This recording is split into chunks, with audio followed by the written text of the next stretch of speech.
Hi there, welcome to this week's Ask Amy. Today I'm going to share 3 things with you that I really think are going to help you stick with your patient reservation system. See, as I talk with a lot of you and we're beginning to talk more about new patient interviews and planning appointments and things like that, what we're finding is that the schedule is getting in the way of those things happening and getting in the way of you having an effective patient flow where you can communicate with your patients on a level that allows them ownership. So thought it'd be worthwhile to kind of get back to basics a little bit and talk about the schedule.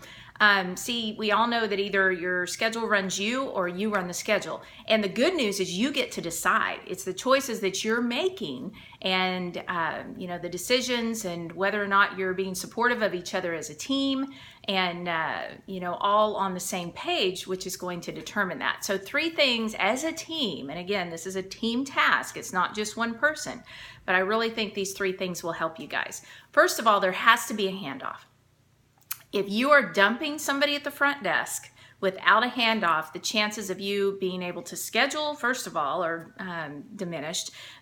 Plus, if they do schedule, you leave it all on the front desk person to arm wrestle with that patient as to when they're going to come in. So doctors, please, please, please hand off, okay? The alternative is to hand off in front of your assistant, in front of your hygienist, and the patient, so we're all on the same page, saying when you want to see that patient come in. That way, when the assistant or the hygienist hands off to the front, that's just relayed to the front desk and the patient's already heard it from you, but they have to hear from you when you want to see them. Now, obviously, doctors, you're going to need to know what the ideal day schedule looks like. So team, if you guys haven't done that, I've got a great tool, a great resource and exercise I'd be happy to send you. Just let me know that we'll walk you through that process where you can set up your ideal day template and everyone will be on the same page. So here's what a handoff would look like if the doctor's going to take the patient up to the front desk and say, Amy, this is Susie, and Susie's decided to move ahead with her treatment. She's really excited to get that completed before school starts. She's a school teacher, as you know, and so she wants to get that finished. I told her I'd have no problem getting that done for her, and just to make the best use of her time and ensure that we do that, would you make sure that she is scheduled for my first 8 o'clock next week? And I'd like to see her for about 2 hours of uninterrupted time. And of course, we're not talking about financial arrangements in this video, but of course you would also relay the fee because doctors, you've already quoted that to the patient in the back.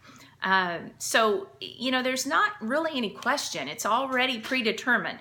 When the doctor says it, patients are much more likely to comply.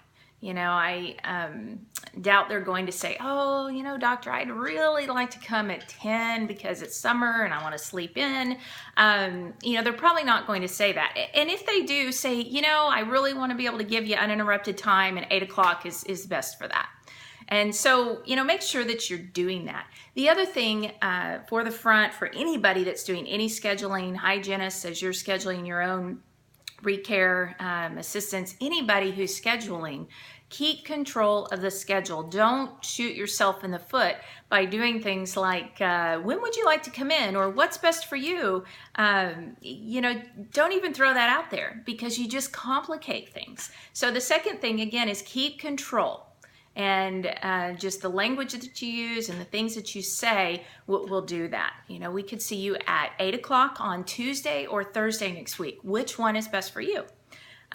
So just keep control. Don't give up control by asking questions that indicate that you're giving the patient the free reign of the schedule.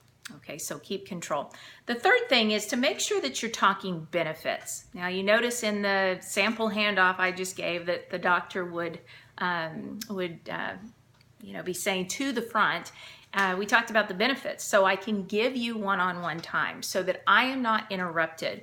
Make sure that you are factoring in the benefits to the patient. It's not, well, this is just when we do it, or this is the best time for us. Patients have found that this works really, really well because you're not coming in the afternoon when, all the kiddos come in and it's a little bit more hectic. And so this way we can make the best use of your time. New patients, now this is the one that's a little bit tougher because you don't have the benefit of the doctor handing off to you. But I feel like you can do the same thing over the phone. Again, make sure that you keep control on the phone and make sure that you are not talking about what's best for you. It's the benefit to the patient. So when it's time to schedule the new patient, if it's with the hygienist, just say, we reserve a time especially for our new patients so that you have uninterrupted time with our hygienist and are able to meet our doctor. We can make the best use of your time. I know you're leaving work to do this, and so we could do that for you, and that time is at 10:30 on Tuesday or Wednesday of next week. Which one would be best for you? Okay. Now, just because a patient asks, well, can't I come in at 4?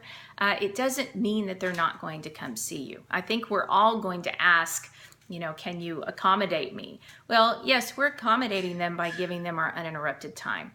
And so whatever that looks like for that particular patient, make sure that you're focusing on the benefits. Pick up on the cues that they've given you in the conversation about, maybe they were referred by a coworker, or maybe they just moved here and it's hard to find a babysitter. Pick up on those cues so that, you can find a benefit in where you schedule them based on what's important to them. So again, hand off.